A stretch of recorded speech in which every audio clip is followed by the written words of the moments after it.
शेतकरी मरतोय, एकही लढायला तयार होत नाही, हे दुःख आहे आमचं शेतकरी सगळ्यात मोठं।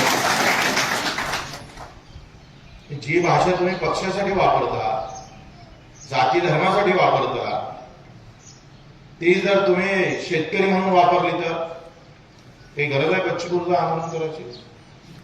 चक्का जाम ठेवला, किती लोक रस्त्यावर आले, कोणाला वाटलं आपण लढलो पाहिजे म्हणून? आणि हा जर चक्का जाम जातीचा असता तर एखाद्या न बोलावता हजरदारी असते तुम्ही सगळे, कोणी ओबीसी म्हणून, कोणी मराठा म्हणून, कोणी हिंदू म्हणून, कोणी मुसलमान म्हणून, कोणी बौद्ध दलित म्हणून आले असते। पण तुम्ही शेतकरी म्हणून कधी येणार आहे? मग तुम्हाला प्रश्न आहे, सरकार तर नंतरची गोष्ट आहे।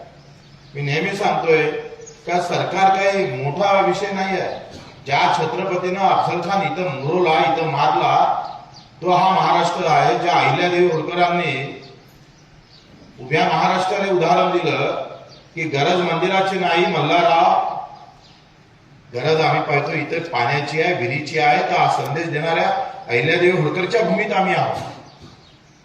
ते आम्हाला समजलं पाहिजे ना।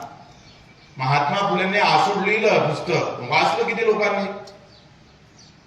काय फोटो लावून चांगलं होणार आहे का जयंत्या? आम्हाला हे कळलंच नाही, आम्हाला भांडत ठेवला व्यवस्थित।